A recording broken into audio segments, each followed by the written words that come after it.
welcome to the Salmon's Pizzeria podcast, bringing you your slice of Scottish football. I'm Ethan Hampton. I'm your host on this. I was about to say this evening, but I don't know if you're potentially listening to this at a different time of day, I suppose. And I'm joined by Jack Kramer and Thomas Harper. Guys, would like to introduce yourselves. Starting off, Jack, how are you? Yeah, okay. It's hopefully optimistic, as I usually am every October, it seems, with a new manager, but we'll see how this one actually goes. Yeah, it might be the old cycle of life. Appoint a new manager, everyone's buzzing. We all know the rest. Thomas, how are you getting on? Well, let's just say I'm feeling better than I have in the last couple of weeks. I'm in a weirdly optimistic mood that HMS Pistol League is on its way back. But we hit an iceberg, but the life jackets are working now, it seems. So yeah, I'm in a better mood than I have been. Yeah, well, it's going to be a good show, I think. We've got lots to get into. And I suppose we'll just start, Jack, with the Rangers game, because at Ibrox there's been so many developments. Starting off, of course, a stalemate 2-2 draw with Dundee United, some fantastic goals on display for both sides.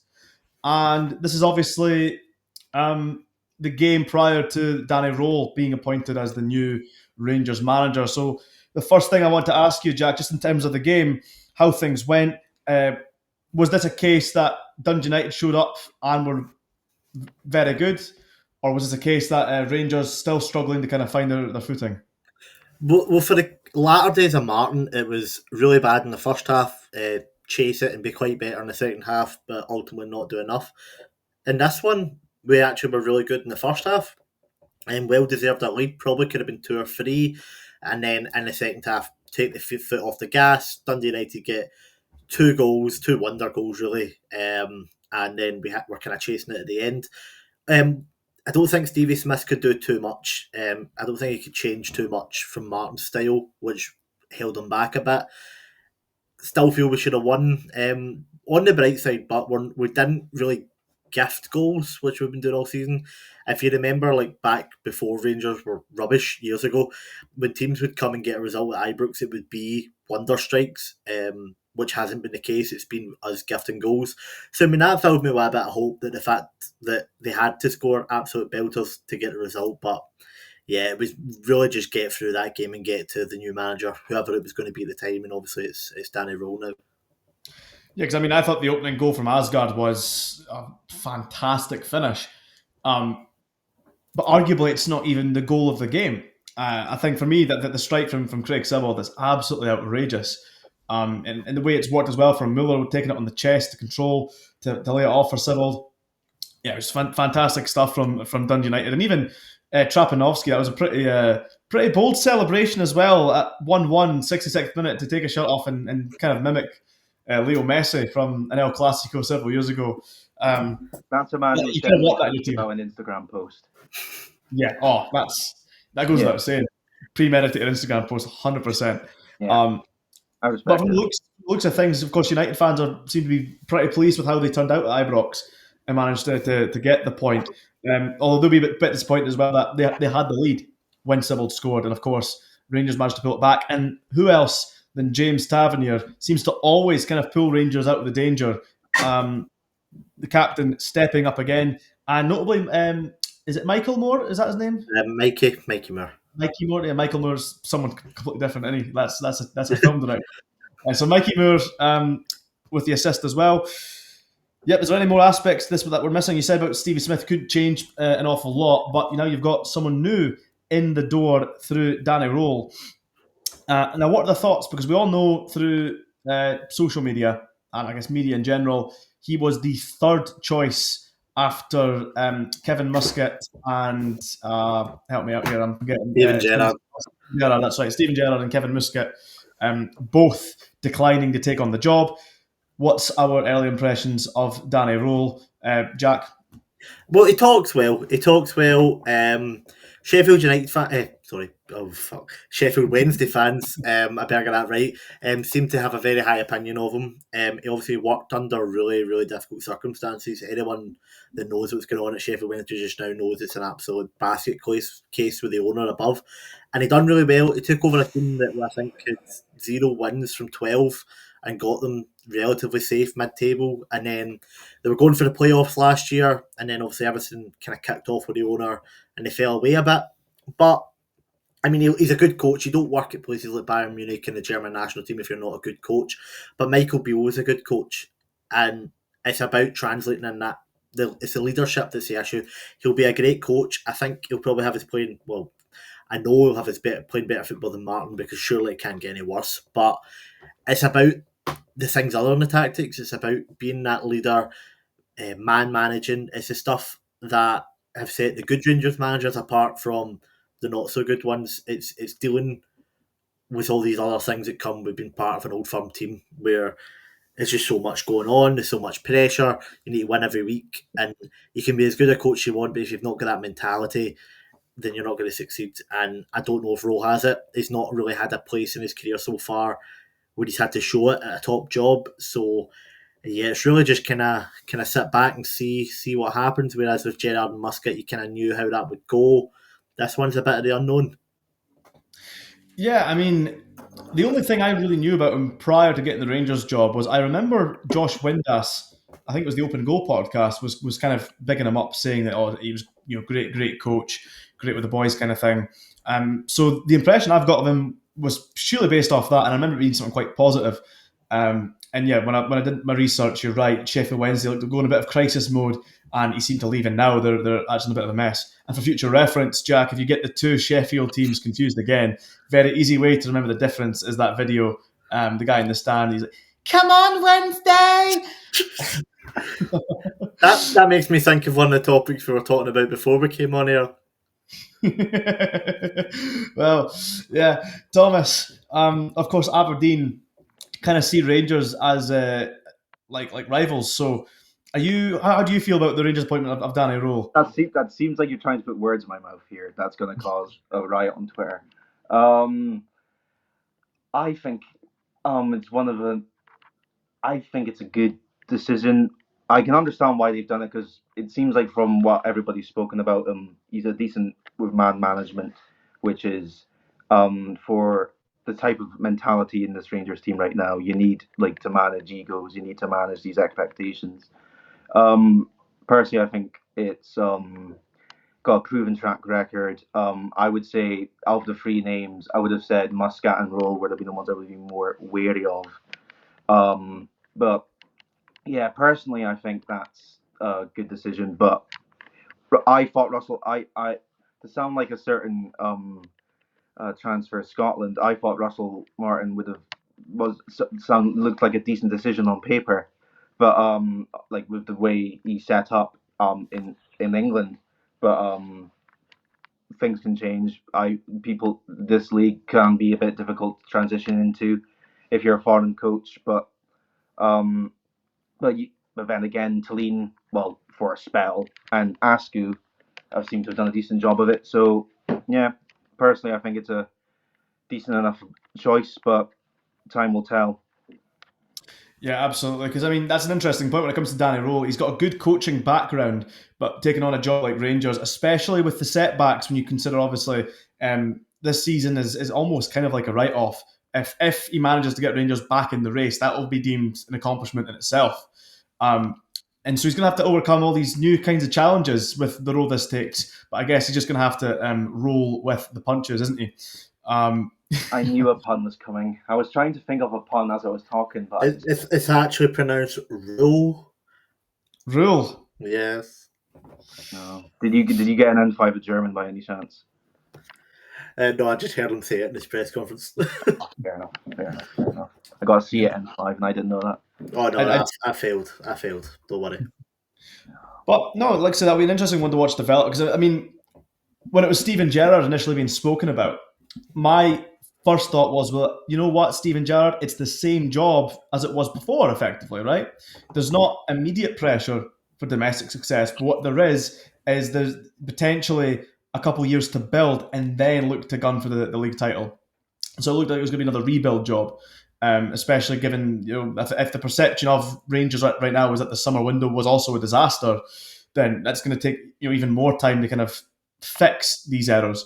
So whoever comes in, regardless of who it is, and obviously in this case it's Röhl, you'd like to think he will get given the time to commence the rebuild. And of course, we've seen that with the new Rangers owners. They were willing to give Russell Martin as much time as they possibly could. So that in itself is, at the very least, I think, somewhat encouraging. But yeah, Russell Martin expected to bring a progressive style of play that didn't really seem to ever properly gel in. But there are some good players in that Rangers team across the board. Again, I thought Miovski was an excellent signing. Of course, I watched plenty of Lyle Cameron, who I think is now somewhat in the fringes. But there's good players. Injured, yeah. Well, good players dotted across that team. So it'll certainly be an interesting thing to keep an eye on, because they certainly can't afford this appointment to kind of go south again, can they?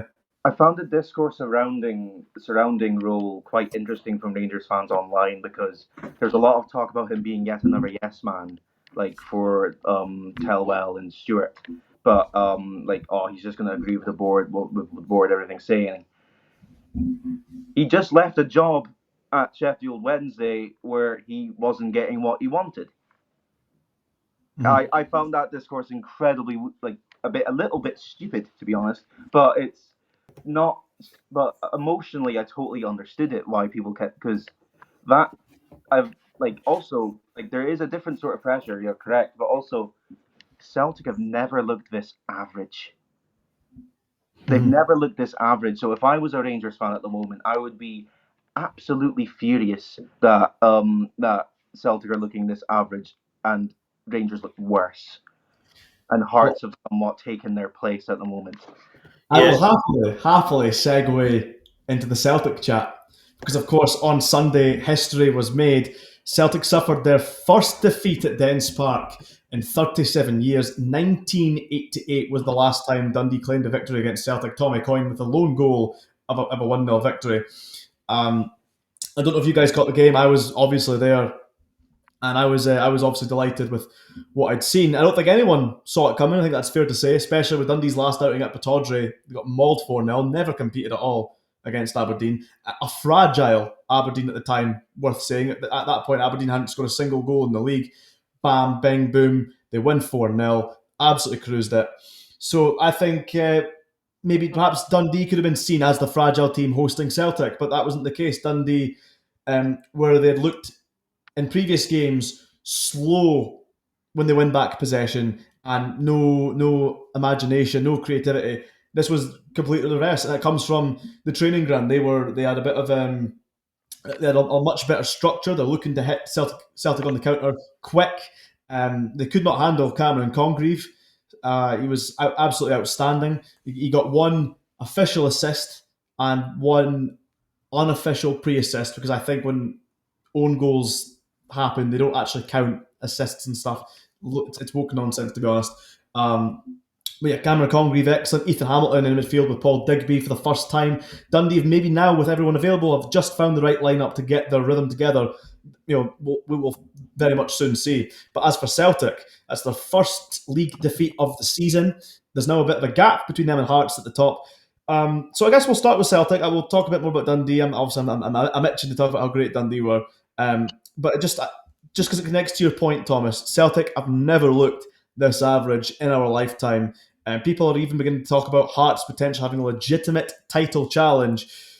So what can we really say about Celtic that we haven't already said? People speculating that Brendan Rodgers will potentially leave by the end of the season. Is this going to be an instance where he might get his way come the January window, and to fix this problem we'll just throw money at the issue? I mean, what happens from here? It depends on what the situation is in January.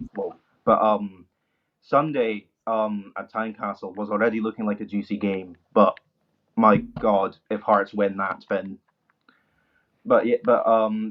I will have serious concern, because a Hearts, as a man who lives in Edinburgh, I don't want to see that. But and also most of my mates in uni are Hearts fans, and I already get enough chip. But yeah, when I saw that Celtic lineup, I generally thought they were going to lose. like that. There's players in there who also like just Yang. Why are you persistent? And there's signings that have made like Yamada who have just not had a sniff.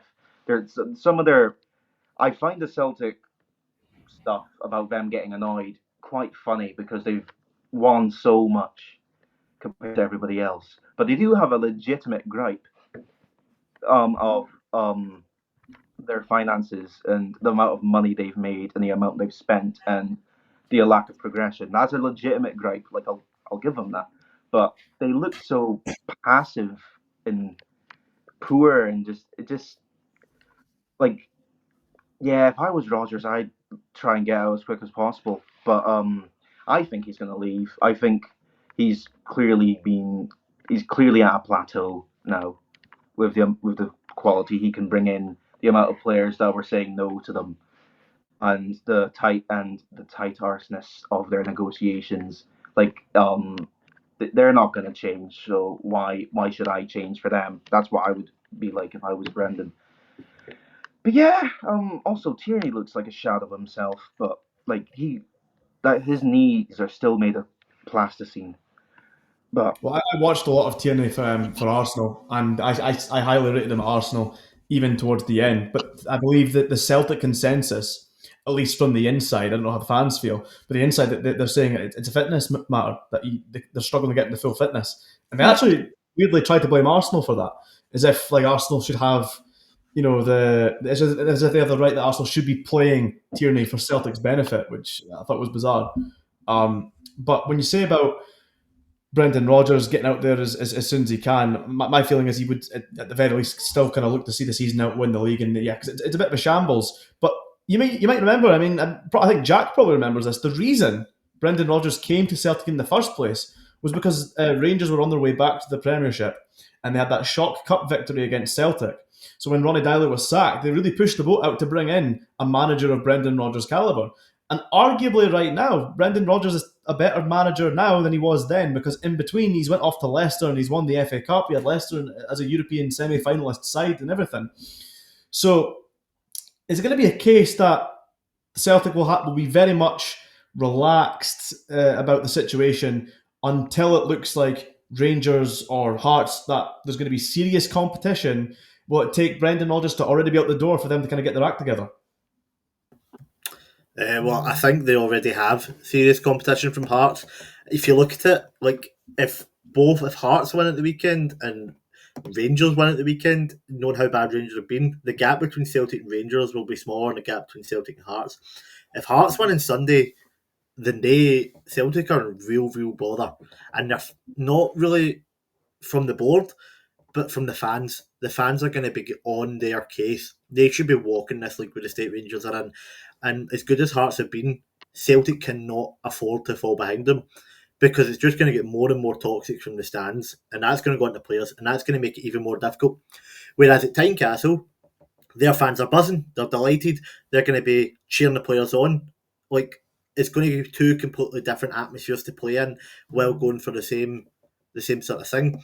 I did find it quite funny. If you're just looking at history, Dundee potentially did Hearts a favour after the last time Hearts could have won the league back in 1986, where it was Dundee that spoiled their chance to win the title, and now what are we, 40 years on, they may have just put the first seed in place for a Hearts title win. Yeah, well, ultimately, Stephen Pressley, Dundee's head coach, was the captain of the Jambos once upon a time, a Scottish Cup winning captain, may I add. So maybe he's going to, he's going to make redemption with the Hearts fans. Maybe that would be some repayment after what transpired in his time there. Yeah. Well, it's let's talk about Stephen Pressley then, because he's proved a lot of critics wrong as things stand. No one could have foreseen this result, and especially, like I say, off the backing of that Aberdeen defeat. When you look at the league table, obviously everyone knows Dundee had a very shaky start to the season, but it had just, for example, let's say when they went to Ibrox, Dundee recorded their first point at Ibrox for the first time in 24 years. That was also a shock result, and no one saw it coming. And there was a dubious penalty decision right at the end to obviously make it 1-1. you exclude that controversy, or you take another game and you switch it around. The point I'm getting to is Dundee are 2 points off being joint third in the league with Hibs, which kind of puts things into perspective. So, yeah, what are we thinking then about Dundee right now? What are we thinking about Stephen Presley? Is he going to prove more people wrong, the critics wrong as time goes on? Genuinely impossible to tell, I think, because so many now. If sorry to bring it back to us, but like when I saw I was at Pataudry when we beat you 4-0. Yeah. There was nothing about you guys that screamed like you had an identity. Mm-hmm. That screamed like you had any players that could help you drag through something like that. And Aberdeen, who had a little bit of a momentum builder despite losing to Shakhtar the week prior, that was still a perfect time for any opposing manager to go up to Pataudry and lay a stamp of authority. But completely different at home to Celtic. It was just bewildering. And also there's like teams in this league like Motherwell who have been playing the best football in the league, but they're now 1 point behind Aberdeen. I mean, ahead of Aberdeen.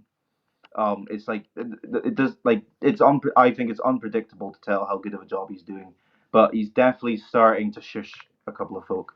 I would agree but with bear in note as well, when Dundee played Motherwell, we drew with them 1-1, albeit it was at Dens.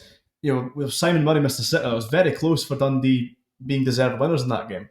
So yeah, I think there is a case that Dundee they're a team that have the potential to get better as the season go on. I never personally felt we were in too much danger. The Aberdeen result and the Dundee United results were particularly concerning because of the performance, the lack of competing. But that against Celtic, that was everything you wanted to see. Dundee were quite aggressive. Dundee had a very good tactical outline. And there were several players from that game, I think, that you could pick out and say that was his best game for Dundee, particularly the goal scorer of the first goal, Clark Robertson, former Aberdeen man. So, yeah, I think, it's one of those that would have, if Dundee went to Pataudry and they'd gotten the victory, but then they got defeated against Celtic, which would have been expected, I don't think there would have been as many qualms over that as there was with this reverse scenario. But again, this result, it means very little if they don't kick on. That's the important thing. That's where the emphasis lies. They need to get results elsewhere. But the feeling I think in the Dundee camp right now is they've beaten Celtic, so it's we can beat anyone in this division. Why not? Our next home game will be Rangers, and in between we've got to play away to Falkirk and away to Hearts. And there's maybe an argument that Dundee perhaps are better off in games where they're on the back foot. That's where we seem to perform at our best. Like I say, against Rangers, against Celtic, where we'll let them play with possession and then look to hit them on the counter attack.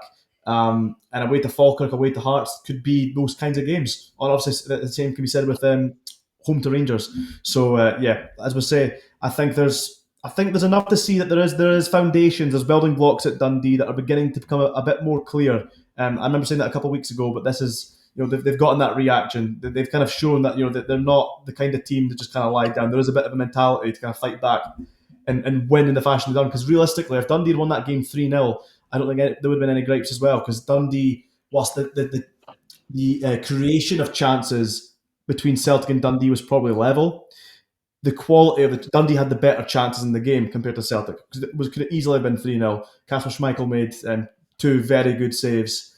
The first one from Cameron Congreve, but the second, phenomenal save from Ash Hay. His header glanced cross goal. Whereas on the reverse, John McCracken, the Dundee goal, had very little to do. He had 2 important saves in the fact that he had to make them, but they weren't saves that that were worldies to make at the same time. Celtic were just not at it. They couldn't create. But again, how much is that down to Dundee limiting their chances? Because that's the one thing that Dundee have going from the season. They can limit their opponents in terms of chance creation. Their main problem has been lacking that kind of flair on the other end.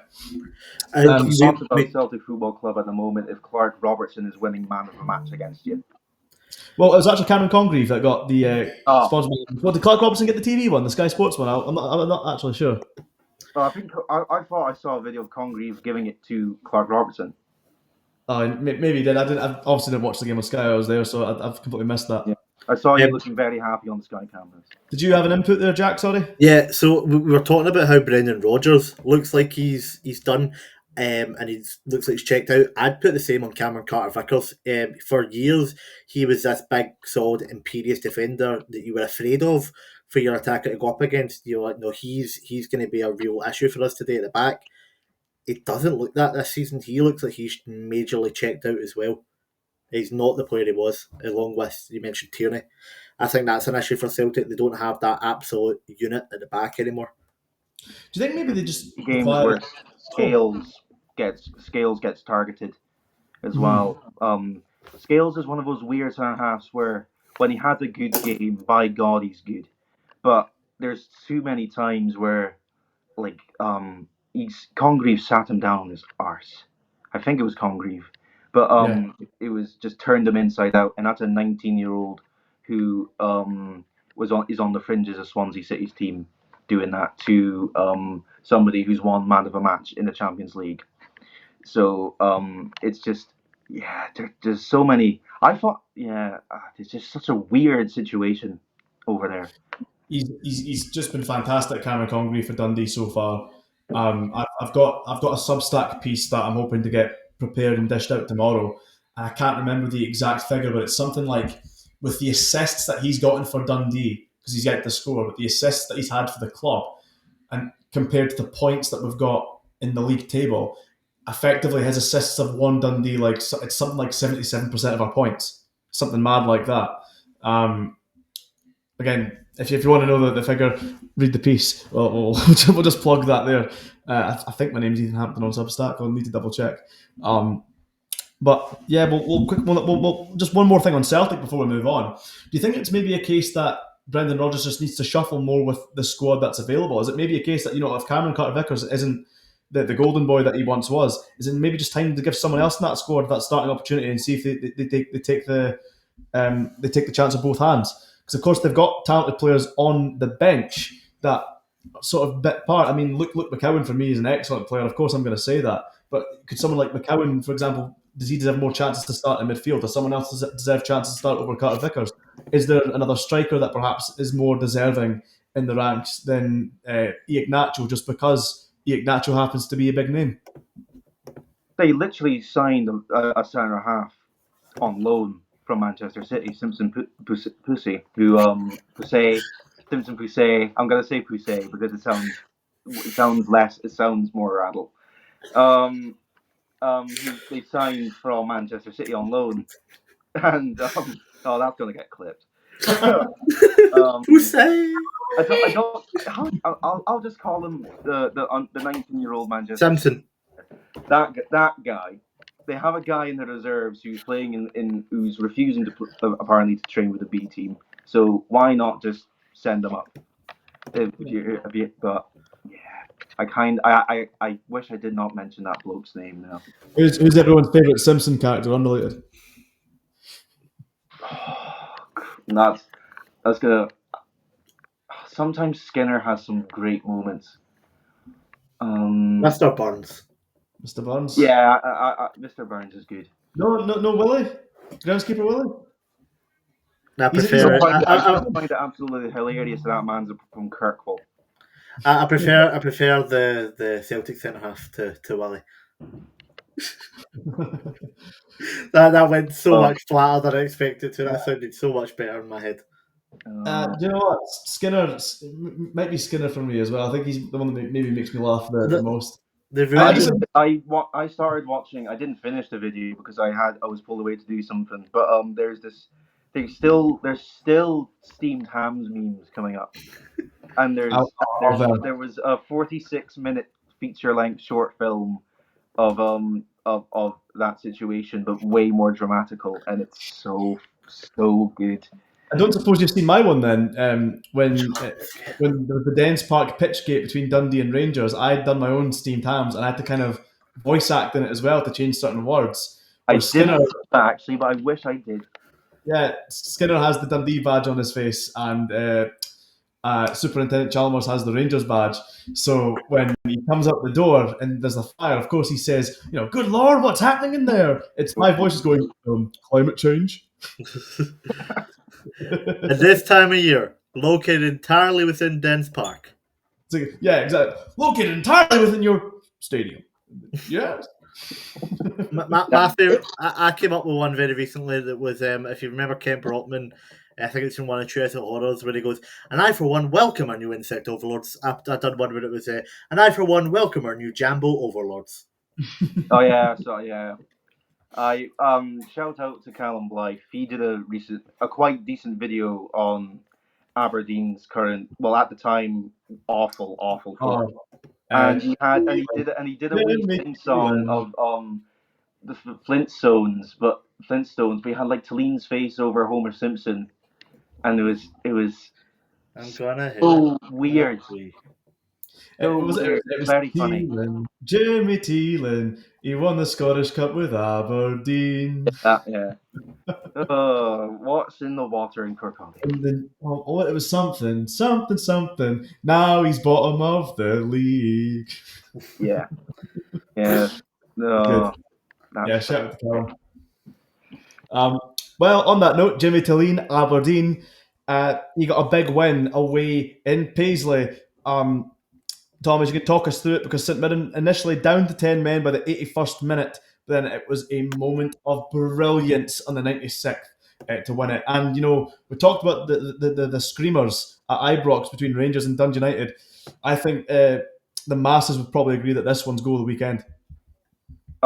it's all I've seen is just I've watched that goal genuinely over 200 times. It's unreal. Like that's why AC Milan paid €3 million for him. Like that's that like the moments of magic like that.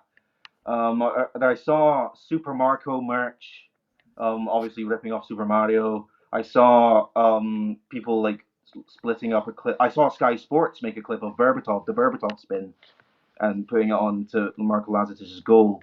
It's also not enough has been said about Palaversa's pass. Brilliant ball chipped in from just inside our half, but it's such a tight angle as well.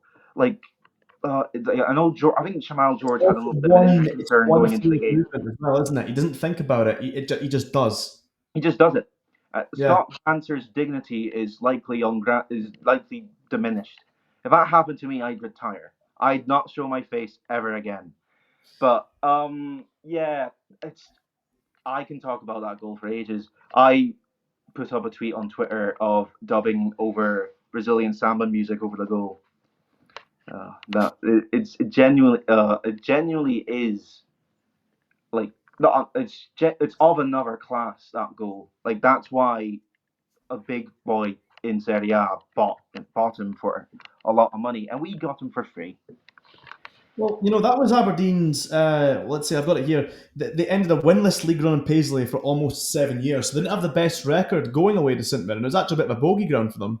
But from 2018 was the last time we won there. Sam Cosgrove and yeah, Stevie May got the goals in a what 2. What a strike force that is. I Yeah, know. I wrote about that when the first game Aberdeen lost in the league last season was against St Mirren away, and I was writing a match report on the game for Energy Sport, and that stat has stayed in my mind ever since. Just stayed like it's also like there's for some reason there's a lot of needle between St Mirren fans and Aberdeen fans online. I don't know why Aberdeen fans will have a needle with everybody, but That is very true. we liked we were oh sorry, my phone's on quite low battery. We're a support that likes to rage bait, but Like a yeah, fight. it was deserved, I think. In the end there was contentious decisions. Gogic's goal, I think St Mirren fans have a genuine gripe of that being disallowed. And Ludu was in the road of Mitov, but you can argue that was a separate state of play. But Jaden Richardson 100% deserved that standing off. That was immensely stupid. Even though I know Palaversa was fouling him the entire pitch, but kicking somebody in the balls whilst you're falling over is not a smart thing to do. But it was quite a poetic game for an Aberdeen player getting sent off. That he was not very popular with the Aberdeen fans because he was quite poor. A little bit of a scapegoat, but he was poor. And yeah, I was very very close to getting a ticket for the game, but I decided against it because of the record, I was like, oh, there's no way we're winning then. I regret it, but these things happen. It's not just that though. Like the point I was wanting to get to was even in the games where Aberdeen were not getting results in Paisley, for some reason I don't know why, Aberdeen always seemed to score screamers in St Mirren, and the Connor two that Barron, come to my head. that Yeah, one. Conor Barron, and that was under Neil Warnock. That's when they scored in the first minute, and it was the longest lead ever maintained that for a team that did not go on to win the game because I think St Mirren scored twice in injury They time. scored twice in like the 95th and 97th minute. Yeah, and then I that there was the was lowest I think I've felt in football in that moment. there was Matty Kennedy as well. He scored something like 30 yards out in a 3-1 defeat, if I remember correctly. I Absolutely. mind that goal. So, yeah, there's something about, if Aberdeen are playing St Mirren in St Mirren, it's a game worth watching on that note alone. And also Elsewhere, for just how angry that main stand is. listen, I commentated there a couple of weeks ago. And I've said to other commentators that is the most mental stand to be in, like by far. That sounds like me having a go at St. Mirren. I quite like them I quite like them as a club. Yeah, One of so do I. like I get on. One of my best mates at uni is a St. Mirren fan. And he's one of the most reasonable football fans I've ever met. Apart from St. Mirren, he's a deluded idiot. But but it's just like I'm a fan of like just clubs like that just finding themselves to be so stable. Like I've always been a bit jealous of how stable they were compared to us.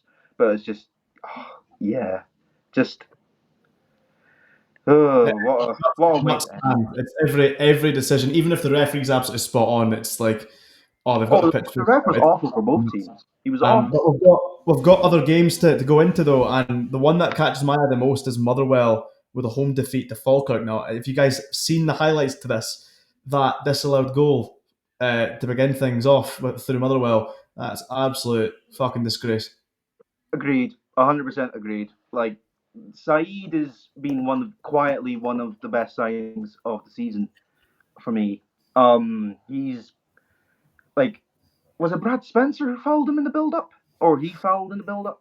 But yeah, he was deemed to foul him, but it was nothing. He basically turned him, and there's a It's little bit of something connection, and that he died. I see get brushed away by a ref nearly every match.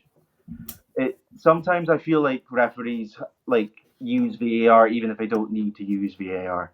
It was a lovely give and go after he initially gets past Brad Spencer and then just cleverly dances through the entire team and scores a pearler. It's a brilliant goal. Like stuff like that should stand. Like the romance of football is slowly slipping away because of stupid decisions like that. Well, Maswin Hisi did then go on to score a great goal. And, it's quite reminiscent to me. We played Motherwell last season and something similar happened where Antonio Portala scored a wonder goal and then he scored a better one a matter of minutes later. It was very similar. And it got disallowed again under some absolute ludicrous reasons with VAR hindsight in play. So all I'll say for the Motherwell fans that will get it from that is, there's a taste of your own medicine, I suppose. But at the same time, They that goal, even themselves out.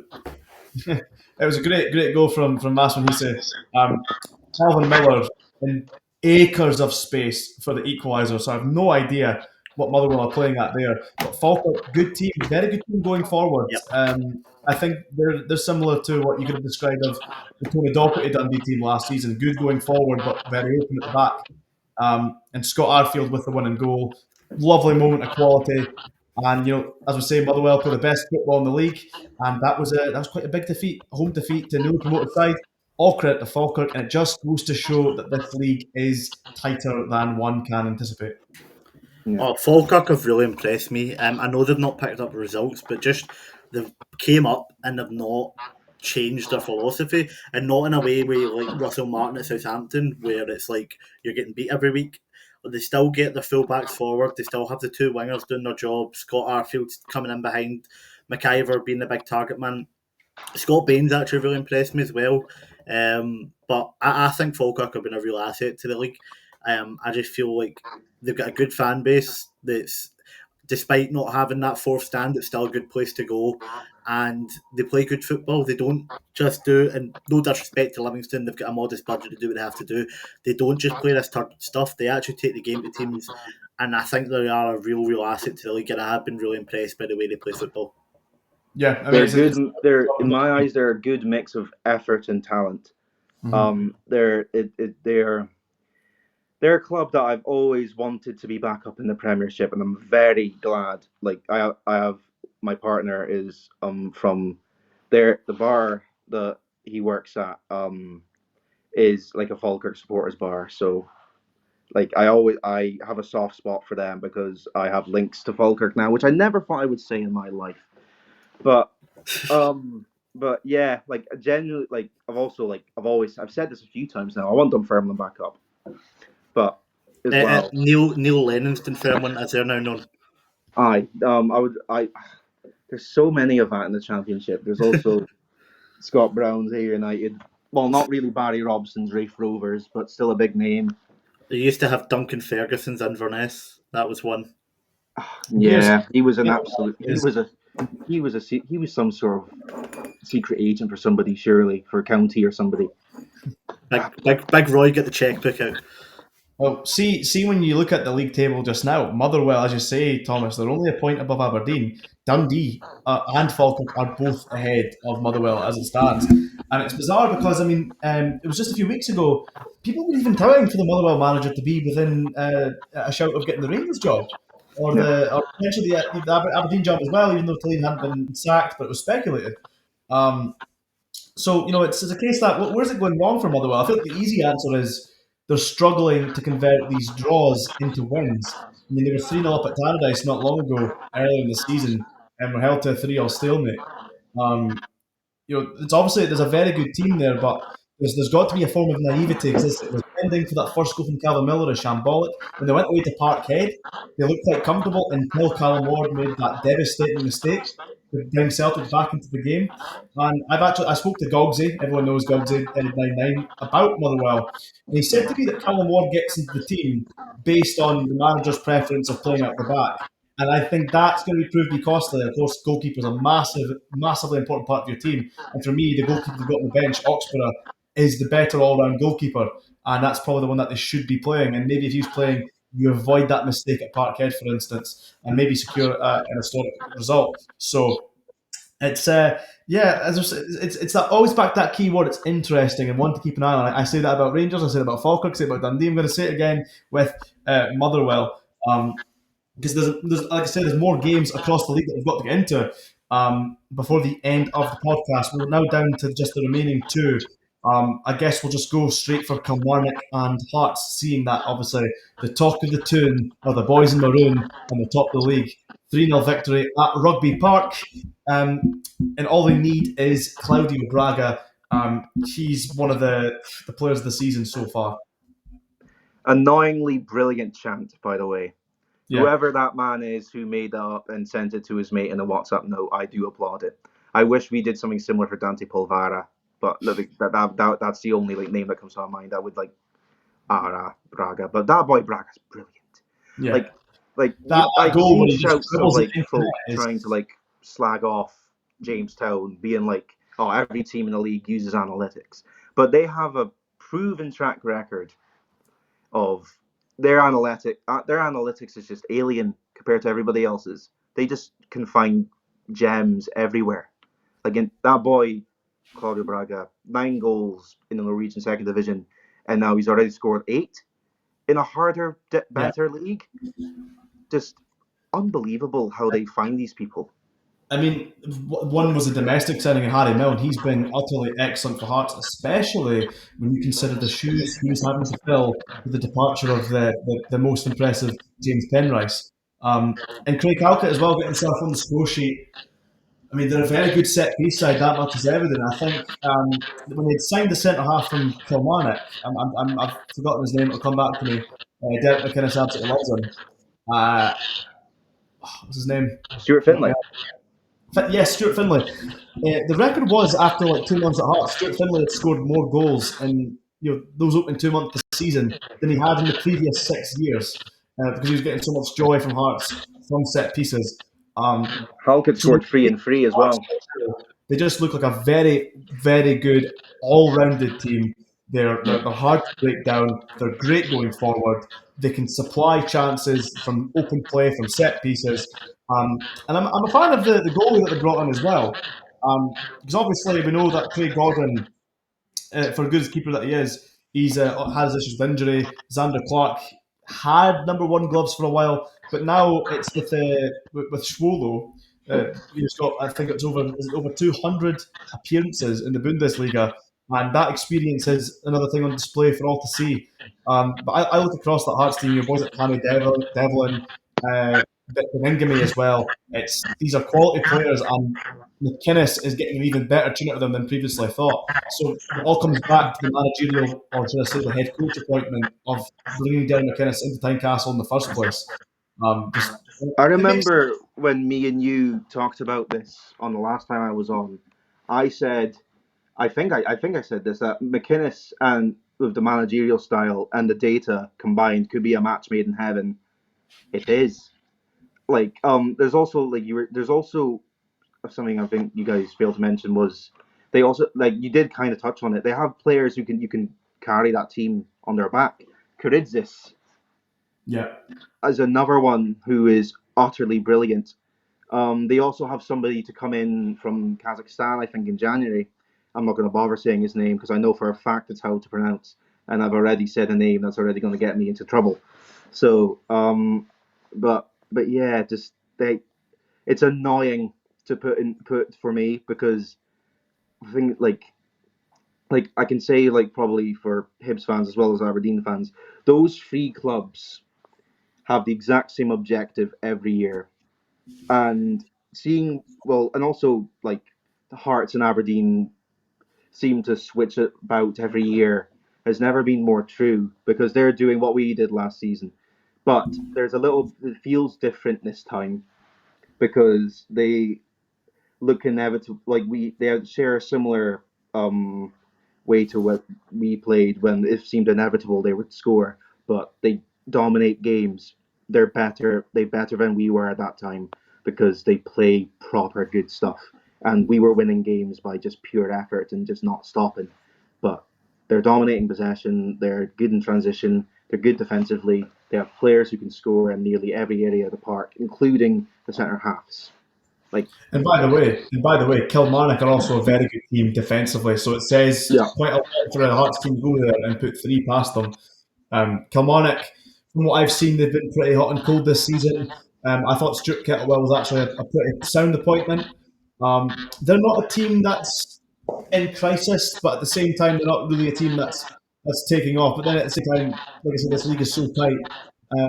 I don't they're in the think top we'll six. be entirely disappointed with how things are going so far in Kilmarnock. Kilmarnock are in the top six. Yeah, So I wouldn't say there's. I would say if I was a Killie fan, I would be more than content. That boy who's got injured for them is a massive miss. They've done well with Dackers. Looks like a decent signing as well. But also David Watson is somebody I've been a keen admirer of for years. Me too. He's somebody that I wanted at some point, but I know for a fact he would be well out of our price range now. He's But out of contract. yeah, I don't think if I was a player, I wouldn't go to Aberdeen because of the fact we are incredibly inconsistent. But Hearts and Rangers look more attractive of a place at the moment. Oh, Hearts too. Yeah, but like the thing is with Rangers, like you can it's Rangers, you know what I mean? They can use that. It seemed to work for Miovski anyway, but Yeah, I said about Kelly at the start of the season. I think a lot of their signings were very on the same level. Is the best way I can describe it. Like for like, I feel like they replaced everyone that really left with kind of adequate replacements without really stepping up a level. So I'm not really. I know they're kind of in the top six just now, but to see them kind of middling results doesn't surprise me. I expect they'll probably even out around the same as they did last season in terms of points tally. I don't think they've improved too much, but at the same time, I don't think they've got any worse. well, I've got egg on my face because I'd said they're not in crisis as if to suggest that they're, as you said, in the top six. I got a wire crossed there. I was looking at the wrong end. I was looking at the wrong weekend the long match day weekend on my screen here. So yeah, no, they're actually doing all right. But there's more to be said as well in the grand scheme of things. Obviously, everyone's going to want to talk about Hearts going top of the league and this showdown on Sunday with Celtic. I just kind of realised that we didn't really talk really at any length about St Mirren, but seeing that St Mirren on 9 points, Kilmarnock are on 10. Those are two teams that they absolutely no reason why they couldn't be within a shout of being in the top six race. In particular St Mirren because they've already done it 3 years in a row. And with this Robson side, you've got a side that are renowned for bouncing back, renowned for being proper grafters. Again, I know it's like I'm repeating myself and talk about how tight the league is, how competitive the league is, but it really is a case that these are all good teams. There's not really any particular weak links. Well, there is one. There's one weak link in mind, and we're going to go to them in just a moment. But just in terms of Kilmarnock, from what we've seen from them so far this season, because I think they've got a couple of injuries as well. Obviously, Dackers has been a bit of a focal point up front. I don't think they've had the chance to get Scott Tiffany on the pitch. If I'm correct in saying that. I think he's been injured the entire time, so that there could be more to come from them and from Stuart Kettlewell. I completely forgot that Scott Tiffany signed for Kilmarnock. Yeah. Completely forgot that happened. Yeah. Is that all we've got? Is that all we've got on the Kilmarnock front? Yeah, Kilmarnock are very... I mean, I think this weekend will be a big thing. If Kilmarnock beat Rangers, then that makes a gap between them and the top six and Rangers who'll be pushed out of it, which could be interesting. But I think Danny Röhl's got to get off to a winning start domestically. And I think Kilmarnock's probably a good game for it. You're not playing an Aberdeen, a Hearts, a Hibs or a Celtic. It's a good way to start. But I'm sure Kilmarnock will love the chance to kind of knock Rangers down even further. Yeah, I think I'm right in saying that I think they have us on the Wednesday after. So that's definitely a result that Kilmarnock can get. They very surprised that they beat St Mirren, but St Mirren seem to be that sort of side where they get a good, decent result against the teams that are like either a little bit similar or above them in station. Like your Dundee Uniteds, your Aberdeens, and your Hearts and Hibs, and even the Old Firm. But it's against the teams that they probably should be beating. They don't get their result. So Kilmarnock, I was completely agree with what Jack was saying. I think they'll be fine. But I don't know who's getting relegated now. Well, there's Livingston, bottom of the league, 6 points. They've just taken a 4-0 drubbing away to There's Hibs. your answer, Thomas. There's your answer. Yeah. I forgot about Livingston. Everyone does. They look like the obvious weak link at the moment. And looking at that Hibs game as well, they got the striker they paid. Again, I'm not confident in pronouncing his name, but the striker they paid £1 million for breaks the deadlock. Junior Hoylett at the double and at Jamie McGrath penalty. Obviously, we all know David Gray has had this amazing turnaround at Hibs. They're a team that look like they can really, really go kick on and compete.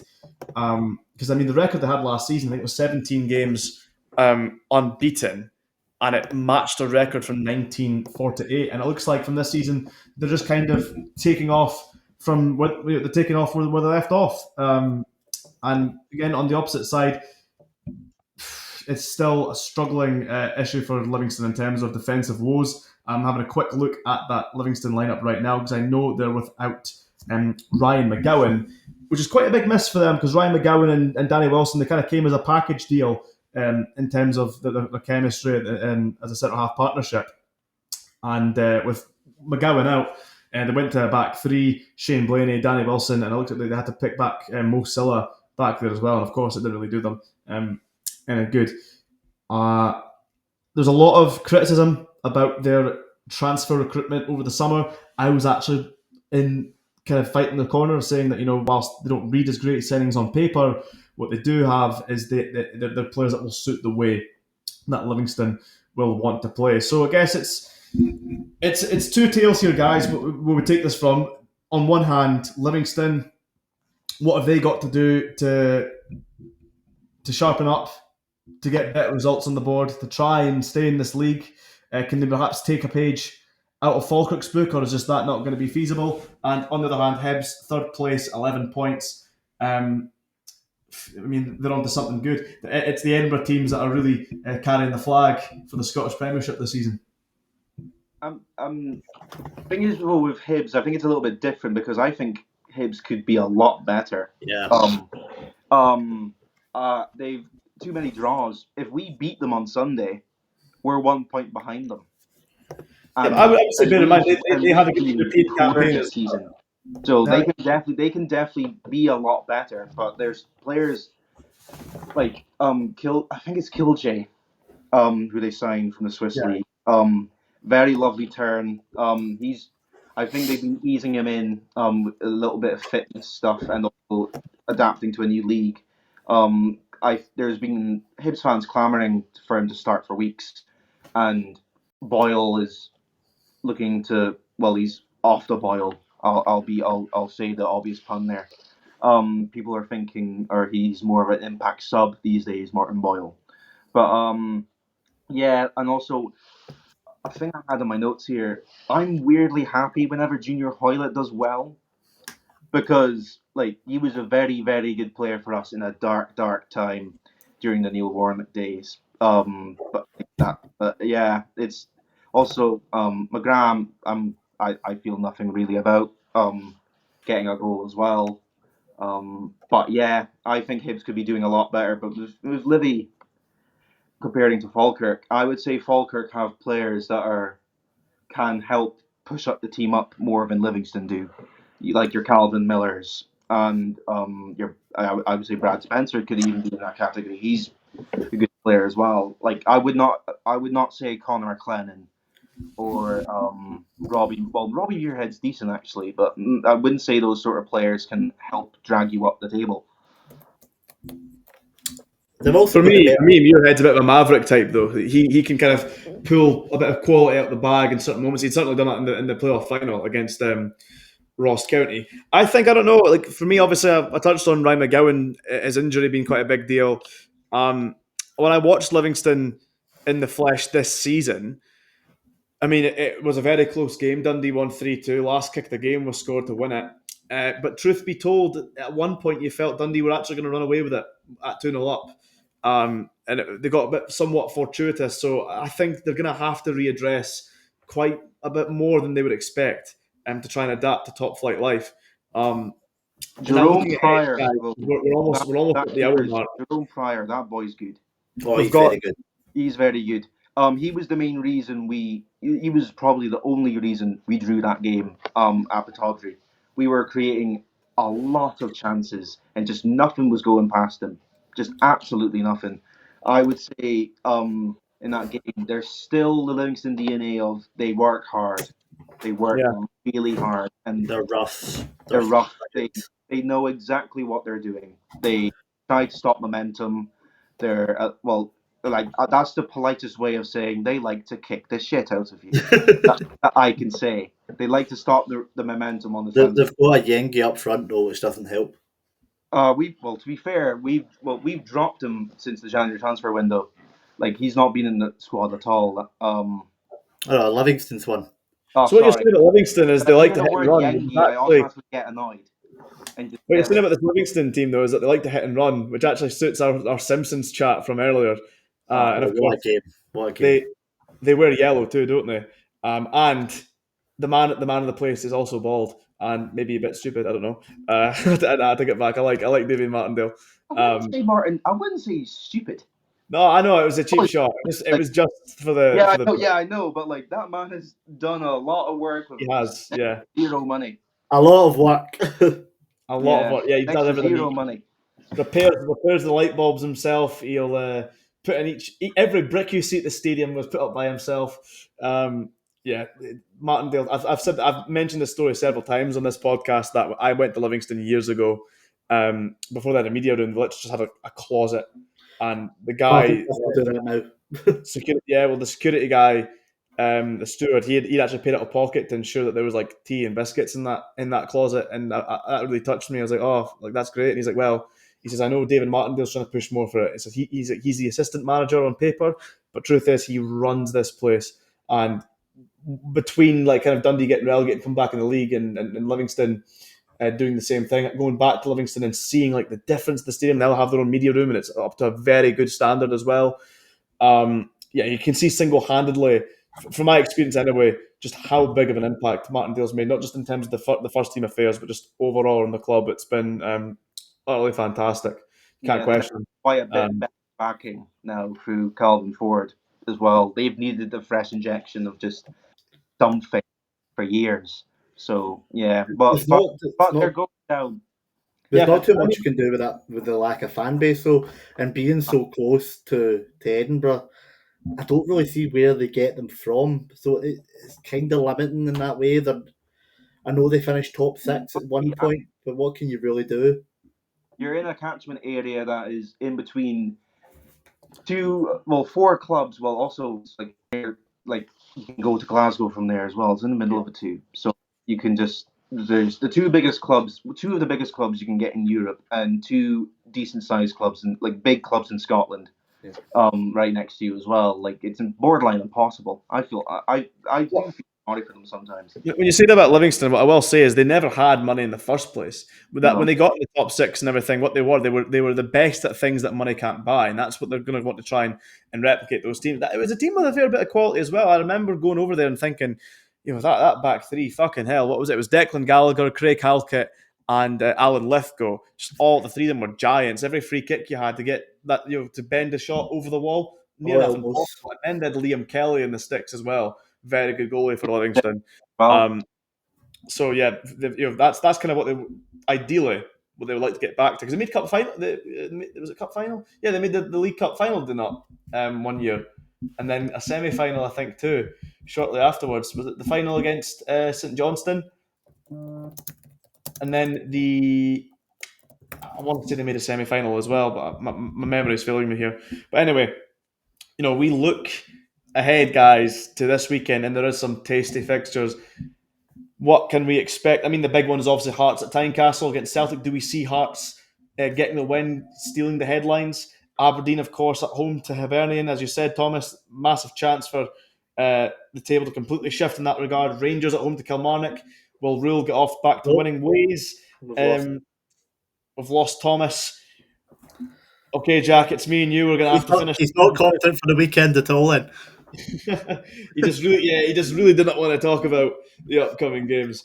Because of course, with Dundee, we go away to Falkirk, Stephen Press's old hunting ground, and that'll be big if Dundee can get a result there as well, obviously. And Dundee United, St Mirren at Tannadice. Again, that could go either way too. St Mirren have not had a bad record there in recent years. And Livingston at home to Motherwell. So what we're thinking then, with all that said and done? I'll start on the Saturday. I think Dundee United probably have enough to get by St Mirren. Just after what happened to St Mirren against Aberdeen, I think they'll be low. So I can see a narrow Dundee United win there. Did they bounce back, St Mirren? They've never been a team that go in a slump, I will say. I don't know. I think just the manner the defeat might carry on for another week, but you could be right.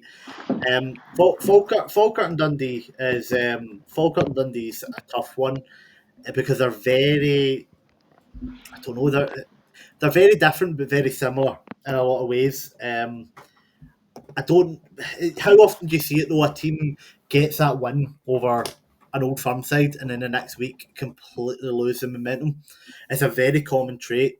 They just put all their effort into that, and then when next game comes around, it's hard to maintain that. So just simply based off that, I think Falkirk probably might. Well, they're yet to win at home this season, I will add, but at the same time, they've only been beaten once at home all season. That was against St Mirren. But so in between, they've held Hibs, Dundee United, and Rangers to stalemates. They were very good against Hibs. I was there. I was really impressed. I was there when they played Rangers as well, but I mean, that's what it was. And then Motherwell, I think I want to say Motherwell how well they play football, but I know the surface has got better, but I think a mixture of that surface and the opposing styles of play, I think Livingston might get the win here and just rough their way to it. But I could easily see that being another draw for Motherwell. Aberdeen v Hibs, again, I can't really call that one. I think Aberdeen look to be back on the way up with 2 good wins. But Hibs are a good team. I could see a draw there. Again, Rangers Kilmarnock I can't call because I have a better idea tomorrow night after I see Rangers in Europe. But for now, I can't. I don't know what sort of Rangers team are going to show up. And then the big one, I actually see Hearts winning this, and I think it will spur Celtic into some serious action in January. I think Hearts, if they can get an early goal, will run over the top of Celtic. But there always is that issue if Celtic get the early goal, then the Hearts mindset switches. So I'm going to agree with you. I get the feeling Hearts will show up. I think they know how important this is. I think they'll rise to the challenge, and I think Celtic are going to be showing a bit more vulnerabilities because again, it's not as if it's a one-off with Dundee. It's been carrying on. They struggled to get past Kilmarnock. I mean, let's be real. It was a ludicrous penalty decision to get them through Kilmarnock. They crashed out of Europe in a horrible manner. And even when they played Rangers, Russell Martin Rangers, it was they were dead boring. They were very static. They really couldn't get the gears going. I mean, what I will say when it comes to the Falkirk Dundee game is the big question for us is do we keep the same lineup against Celtic and then thus the same tactic of sitting back, going on the counter, or do we try and make a little tweak, try and fit in Jan Dand in the team somehow and exploit the open pockets of space that will inevitably be there for when we play Falkirk? Because right now, a big feeling is with Dundee is it depends on Cameron Congreve showing up. So if he's in for a quiet day at the office, that might mean Dundee are in for a quiet day at the office. So it's, like I say, it'll be interesting to see exactly what Presley goes for in Falkirk. But yeah, I'll back with you, Hearts. Thomas, you got any predictions for the weekend ahead? First of all, can you actually see me and hear me? Yeah, we can. Yeah, my Wi-Fi recently has been a bit odd. I think sometimes it doesn't like over 5 or 6 devices being used at the same time, so it's just gone a bit mental. Can you run me through the fixtures because I don't have anything in front of me? Absolutely. One more time for Thomas and the viewers. We have Dundee United at home to St Mirren, Falkirk at home to Dundee, Livingston at home to Motherwell on the Saturday. Then the Sunday, Hearts host Celtic, Aberdeen host Hibs, and Rangers host Kilmarnock. There's some absolute. I think a quiet game of the week, a quiet game that could be quite entertaining is Dundee United versus St Mirren. Those two always seem to have a good match up against each other. St Mirren last season had quite a bother getting a result with Dundee United. So is Dundee United at home? Dundee United at home. Yeah, I think last season it was quite controversial. When it was at the game where St Mirren felt like they were duped, and then I remember some sort of talk about that. 2 penalties or something, or something along the lines of that. I think that can go either way, but it'll be interesting to see how St Mirren deal with this because they've lost twice in a row to two teams they probably felt, I'm going to include Aberdeen in this, that they probably feel like they should have beaten. So I do think they could. I'm a narrow Dundee United win, I think, for me. I think Falkirk Dundee is going to be a draw. Hearts, I think, will genuinely beat Celtic. I think the fact that... But the thing is, we're all talking about Hearts beating them, but this is the classic type of thing. It would be so Hearts if it gets scudded. It would be very, very Hearts if it gets scudded. I'm gonna back Hearts to win that. Hibs Aberdeen most likely will be a draw, but that could genuinely go either way. Being at home at Pittodrie definitely helps. A renewed vigor around the place. See what happens tomorrow against AEK. I would say Aberdeen fans feel a lot more confident going into that game than recently. I'm going to back Aberdeen, though, but I think it'll be a narrow 2-1, I think. And does that leave Motherwell Livingston? Yes, in Livingston. In Livingston, that means nothing, really. I think that's going to be quite a simple routine. Well, not maybe routine, but I would think Motherwell will do just fine there. I think that's a Motherwell win. Yeah, well, gents, it's been a good time chatting to you, but I think that's going to be all the time we have for everyone. So I'd like to thank Jack and Thomas for coming on at the Salmon's Pizzeria podcast. I'm sure by the time the podcast drops next week, we'll have we'll know the big headlines. Will Celtic be the Heartbreakers, or will the Jambos be on the way a step closer towards the title? We don't know, but what we do know is the episode name today, the headlines just now, Sunday afternoon, it was men versus boys, men versus Bhoys. Thank you very much for tuning in. This is Ethan Hampton, Jack Kramer, and Thomas Harper signing out.